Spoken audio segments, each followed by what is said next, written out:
And welcome to Access Chat. I'm really delighted that we're joined today by June Lowery, who is responsible for the accessibility, safer internet and language unit at DG CNECT. That's quite a mouthful. June, I know you're posting great stuff on social media all the time about topics that are really important and close to my heart, but can you tell us a little bit more about the work that you do with DG CNECT, the work of the unit, and also how you came to be working in the accessibility space, because everybody's journey into this is different. Well, first of all, thank you very much for inviting me to be your guest today. I'm really been looking forward to it. So my unit, like you said, Neil, looks at safer internet for children.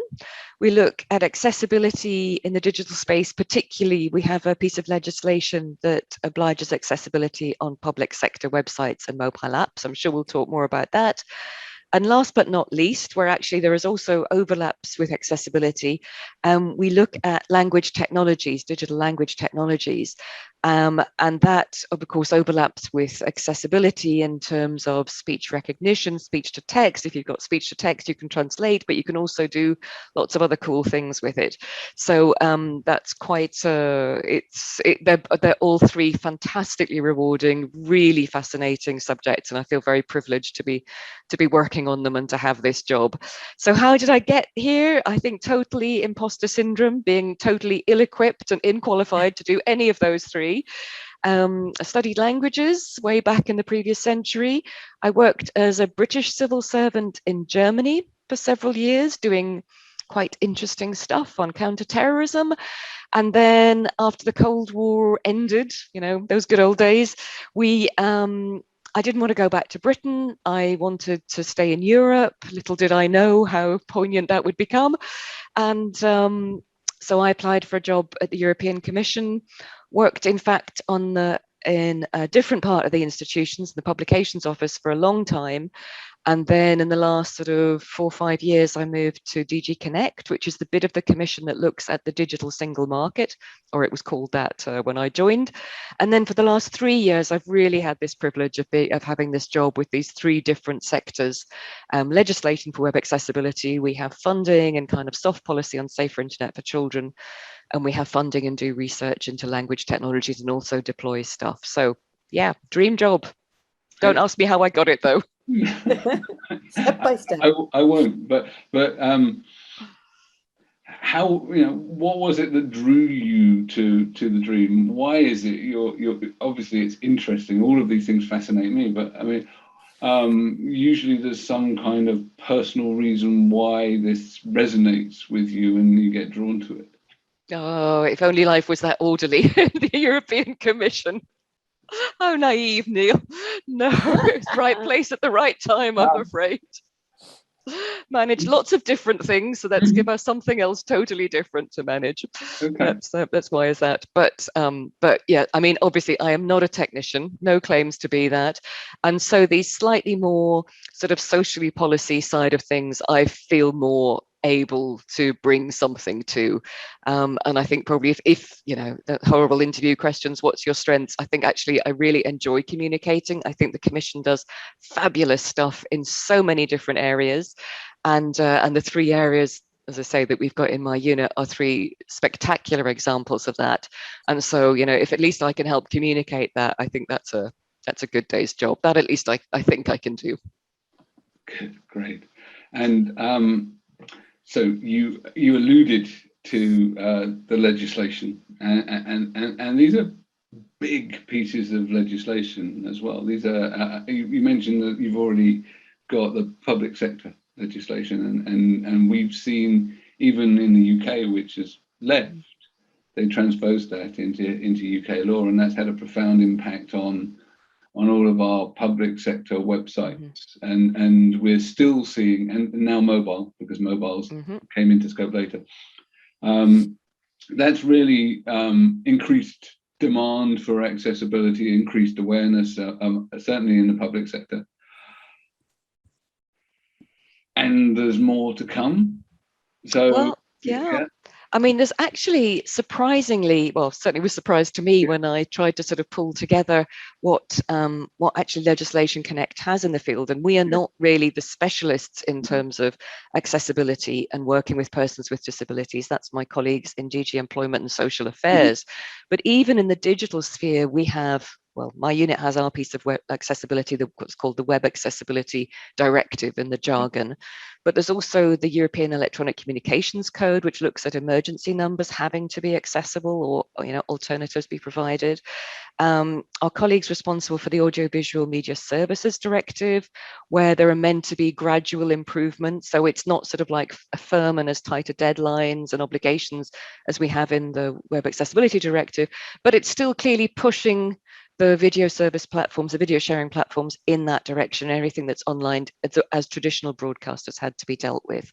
There's the Marrakesh Treaty, in terms of books for those with visual impairments, and so on and so on. So there's quite a lot of hard law, even from our side in terms of the digital sphere.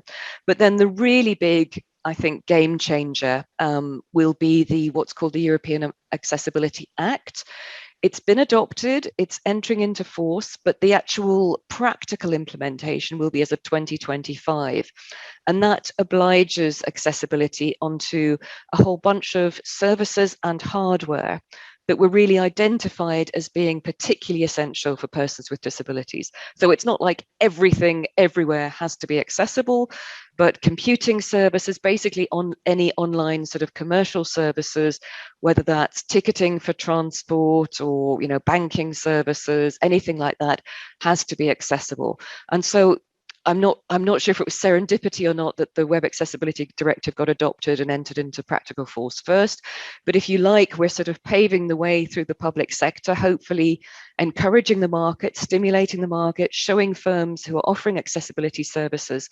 But, we have a technical standard to say this is what accessibility looks like. This is what you can aim for and not have to invent something else or double guess what actually the definition is, which I think is really important to get private sector on board and actually investing in this, that they know they're going to have some, that their investment is going to pay off. They're not going to be asked to change it again 5 minutes later.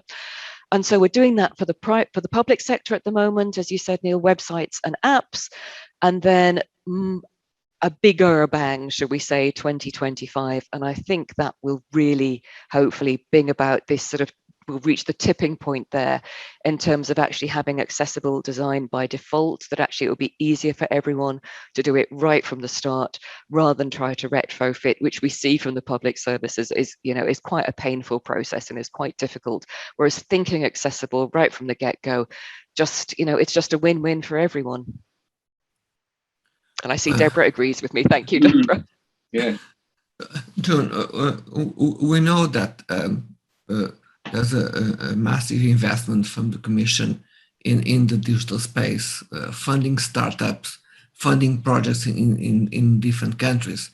So is there any safeguards or measures that are in place that guarantee that when those investments are made in this kind of technologies, they somehow support the creation of a better web and more inclusive web? We don't want, let's say, to invest in a kind of a healthcare system in Portugal that then is not accessible for people with disabilities, or do the same in other countries. How can we make sure that we keep in tone within accessibility? Yeah, I mean, obviously, as I say, for public sector, the law is there, so that puts the framework. But obviously, the EU itself is a complex and very multifaceted setup. We're a unique kind of body across the world. There's no one else quite like us. And obviously getting that word down to, your Portuguese council that their local website for rubbish collection actually has to be accessible. That can be quite a challenge for the member states in that. And we know that the member states have been working very hard to do that. We're talking about tens of thousands of websites, possibly even more than that in some member states. And so that's quite a challenging chain to be absolutely sure that that's going to work every time. But for us, in terms of the services we procure, I think we're getting steadily better at saying, things have to be accessible, websites have to be accessible, publications have to be accessible, and so on. And I think the member states definitely are trying to do that as well. And post-COVID, which I think has obviously made everyone, it sort of highlighted the importance, the possibilities of home working and the challenges. When it doesn't work, it really doesn't work. And so as a part of the Commission's sort of response to Build Back Better from COVID, there is huge sums of money through a fund called the Recovery and Resilience Facility. I think, if memory serves, it's over 650 billion in total for all the member states. So we're talking about big sums of money here. And 20% of that has to be earmarked for digital projects. And so that is really a unique opportunity for the member states, so for our member countries, to invest in digital and to really invest in digital that is actually human-centric and inclusive and accessible from the start, as well as sort of investing in the digital skills and opportunities that we need to have a sustainable digital economy. So, you know, I can't promise that everyone who receives EU funding is going to have heard of accessibility or going to spend their money the way we'd like them to spend it, but we're really trying to get that message out there and to have it really in from the start. Which is so smart that you're doing it right at the beginning, because as we all know, as you said so eloquently, retrofitting it is just so much more expensive. And I know that the EU in some ways really took a leadership role, which we appreciated here in the States, when you were, you know, providing the different content of how do you get accessible. There was a lot of stuff y'all were providing early on, which really was helping. And it was very interesting also. This is also, I'm going back a ways, but when we had our Section 508 and we were allowing our corporates to sort of self-regulate. And I remember we came over, a bunch of us came over from the States to the EU, and we were talking about how y'all were going to do it. And y'all were going to be a lot actually stricter than we were in the States. And I just really, really appreciated that. I really did. And I know in the States we sue each other. And I also, even though I think that's a messy way to do things, I also am glad, because I'm so tired of the excuses. I'm just tired of them. You know, oh, we can't do it. It's too much trouble. We don't have enough money. But actually, if you blend it in, just try. Can you at least, don't tell us it's too hard to even try. So I appreciate, from my lens, what you're doing. I also like that you talked about procurement, because something that we were really, really harassing the United States government about is make sure you put it in all your procurement, because then it protects you. Even if they don't do it right or they forget, you're protected. So I appreciate the leadership that you're showing there. And I think it's a great idea what you're doing, how you're tying it in to the relief money. So I think that's very cool. And the other comment I wanted to make, or question I want to make, is, and I don't want this, all to be from a US lens, but of course we like to use the stick and carrot, approach. And so how are there things that you're doing to, certainly you're talking about the benefit to everyone and the human-centered. So I understand how you're doing the carrot, and you're definitely making sure people have the content they need. But what approaches are y'all taking to making sure that people comply? Yeah, no, that's a really good question. And really, I think there's sort of two layers to my answer, if I can remember the second layer by the time I finish talking about the first one. So within the directive itself, which I think is, and I have to say credit to those who preceded me, who actually wrote and drafted and negotiated the directive. It was nothing to do with me, I inherited it. But within each country, you have to have a monitoring body, and you have to have basically a contact point. So I think that is great, because it means there is a single point of contact. Persons with disabilities within that member state should know their rights, and if they're not getting them, they should be able to contact that, whether it's an ombudsman or a particular organization, however it's set up. So reflecting the national culture, you can go to one point, you can say, look, I asked for this, they didn't reply to me, they haven't done it right, this isn't accessible, I want, redress. And then you have sort of administrative procedures, and the law foresees that has to happen. So the member states have to do that. On our website, we have a list of all those bodies so that there's a one-stop shop for people to find them. And so that's great. And then the other side of it, and this is in general for all EU legislation, is that when it's a directive, it basically says we set the aims and we say, you know, this is what you have to do, but we're not going to tell you how you have to word your legislation. So now we have my poor, wonderful staff who are the legal experts have 100+ texts to plow through to check that that is compliant, so it's complete and it's conform with what was specified in the directive. And if we find that there's something that's really missing, then you know there is a procedure that we can eventually take the member state to court. Now, obviously, that is the nuclear option. I really don't think that's ever going to happen in this particular case, because in fact, the member states have been extremely willing and have been very, very you know, they've really put a lot of effort and resources in, and we can see that we're all pulling in the same direction. It's not like sometimes where people, you know, where there can be more tensions about that, because it's actually been much more controversial. I think it wasn't a particularly controversial act. We know that the member states are doing their best. They have to report to us for the first time by the end of this year on what they've done, and then after that it's every 3 years, I think, or 2 or 3 years. And so we have these kind of mechanisms in the directive from the start. So there is a stick there, but as I say, it's not a stick I hope we will have to use in the future. So if I may follow on from that, so the directive was transposed into the UK law, and one of the great things that happened in that writing process in the UK was actually they made a breach of the public sector web regulations equate to a breach of the Equality Act, and that was really a useful strategic thing to do, because the Equality Act 2010 was quite a woolly piece of legislation, and it defined what discrimination was, but it didn't describe accessibility, and therefore it didn't describe that it didn't really outline that inaccessibility was discriminatory. So by the combining of those two pieces of legislation, you finally end up with something that's fairly concrete that says, if you're not accessible, you're discriminating, and that's against the law. And so that was really useful. So that sort of set the legal precedent, and hopefully that precedent will continue to spread out. I think that as we go towards 2022 with the sort of the states creating their own legislation, and then 2025 when it becomes really into full force, there's going to be some definite challenges. You mentioned the challenges of retrofitting. You know, as we go from, you know, public sector, which is, you know, super important and, you know, really crucial to supplying stuff to citizens, but to everyday products, you know, the number of things that need to be made accessible, that need to be checked, is going to increase exponentially.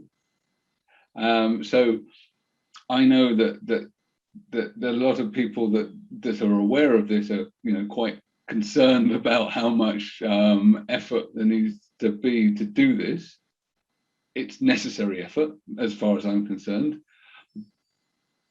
but we're somewhat lacking in the skills in order to do this. Not only the work to make stuff accessible, but also on the other side, in terms of the enforcement. I won't say it's a stick, because I think that you can enforce stuff without necessarily the stick. There's the stick's necessary at the end, but the enforcement needs to happen, and that needs to be through the monitoring bodies.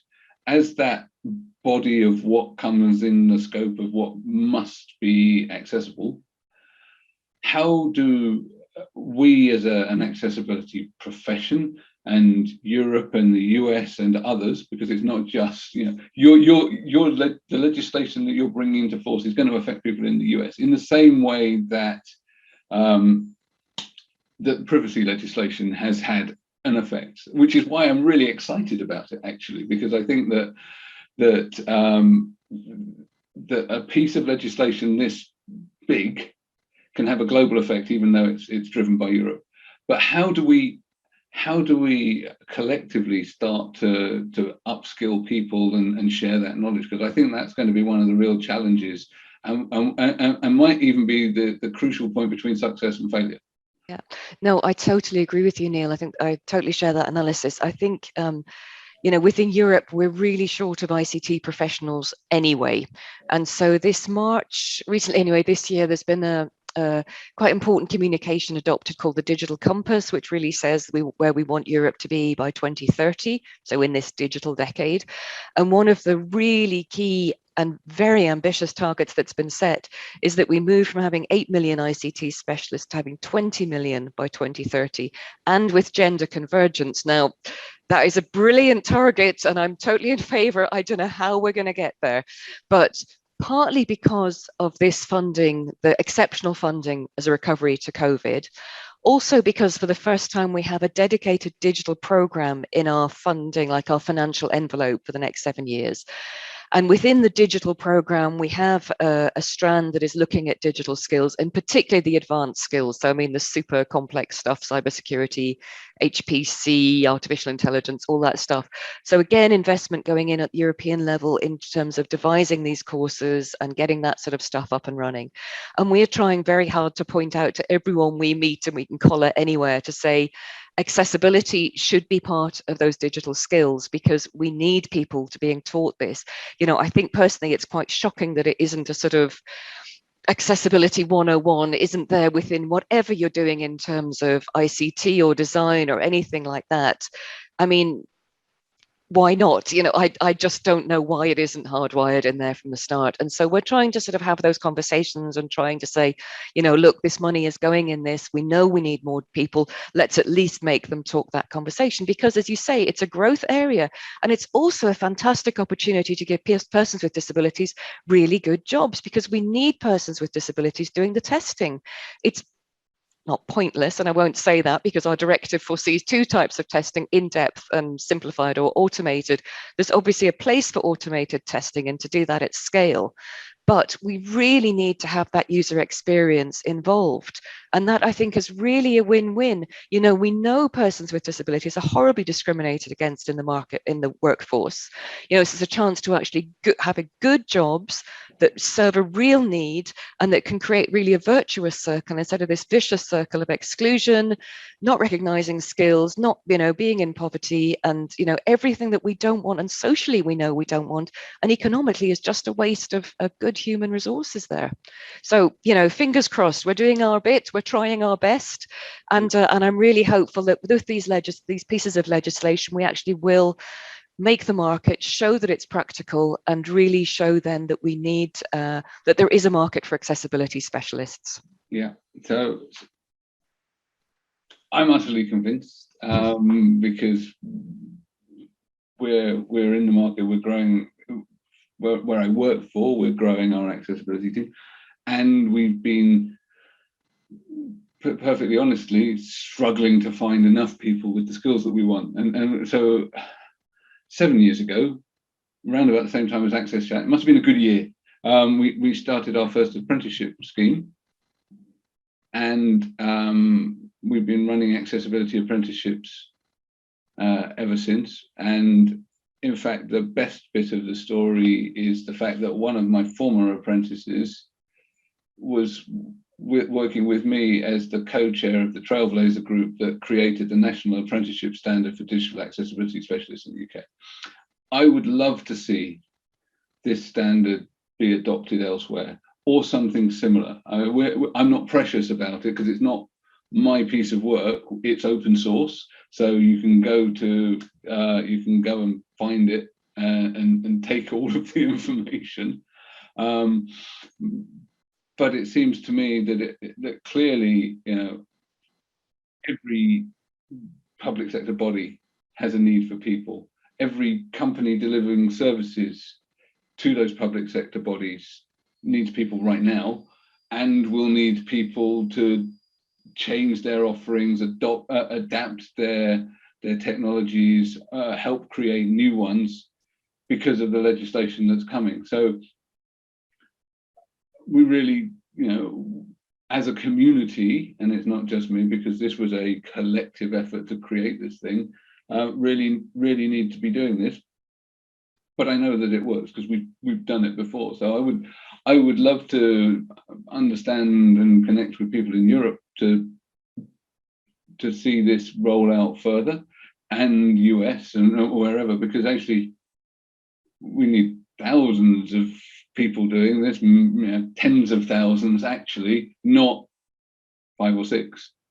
And not little silos. And to take to your point around the different types of testing, yeah, I mean, yes, it would be great to engage more people with disabilities in accessibility. I really want to get to the point where accessibility isn't the only viable job in tech for people with disabilities, though.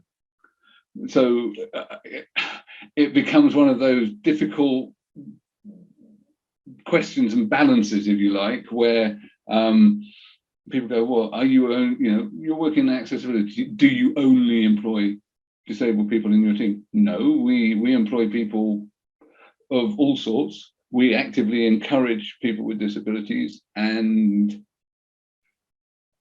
we also want them to go into other jobs. And the point of us doing accessibility is so that they can do these other jobs. So I mean, it's hopefully, and I think, obviously you're a great ally for this. This is going to be something that will be part of that vision going forwards. Is there stuff that we can do as a community to add to your voice? Well, there's 2 obvious ways that spring to mind. First of all, specifically about the WOD review, and I really must say this because the clock is ticking for this. So we have at the moment a public consultation. We have, in fact, 2 public consultations online. In the Twitter chat, I can give the links on Tuesday. And one of which is the typical sort of EU legal speak, quite not that complicated, but quite lengthy sort of questionnaire. But for the first time ever, to our knowledge at least, we've also done a sort of simple text, easy to read text, which is just, I think, 10 questions, really as pared down as we can. And what I think is super interesting is that we've had twice as many responses to that simple, easy to read text as we have to the full online questionnaire. So that also tells a story, I think. So please, anyone listening to this, have your say on the web accessibility review. Give us your views on what you think the EU legislation is. At the moment, we're talking about legislation for the public sector, but we have to review it formally, and that has to be done by next June. So it's a real chance for that. In terms of digital skills, as I say, there is money going to go into this. And the Commission, for example, kind of facilitates a bit of a, like a marriage broker, a sort of matchmaker. So we have already digital traineeships where a firm can come and say, we're offering these digital traineeships, who's interested? Or someone can say, I'm interested, what is there out there? And I think that's another vehicle that we can really try and push the accessibility need we need more accessibility specialists. There are jobs there, as you said yourself, firms are looking for them. And these sort of positions can also be a sort of stepping stone for persons with disabilities into more tech jobs, because we know we need more diversity in the ICT industry. I mean, with all due respect to the lovely white men of a certain age that we have in this conversation, the world is not just made up of guys like you, so we need more diversity.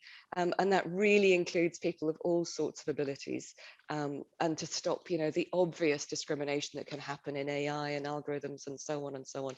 We just need to get more diversity into the ICT workforce.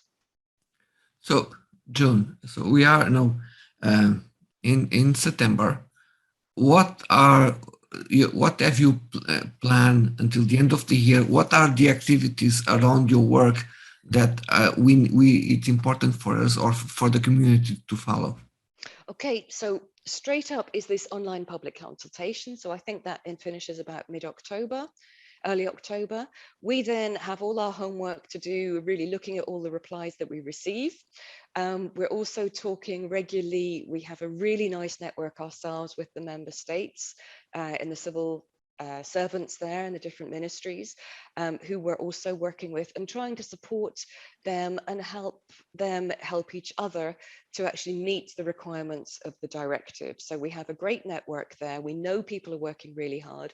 And for the member states, the big deadline is then December, by which stage they have to deliver their first formal reports to us. So then we again have to do our homework as of January next year, because the deadline is to have this formal review of the Web Accessibility Directive, including analysis of the member states reporting, ready by 23rd of June next year. So we have quite a packed agenda between now and next June, as well as now and the end of the year. Excellent. That's fantastic. And we don't want the next June. We're happy with the June that we've got right now on Access Chat. I really thank you for bearing with us through the technical challenges. Need to thank our supporters, Barclays Access, MyClearText and Microlink, for keeping with us over the years, keeping us captioned, keeping us on air. I really look forward to you joining us on Tuesday on Twitter. Thank you very much, June. My pleasure.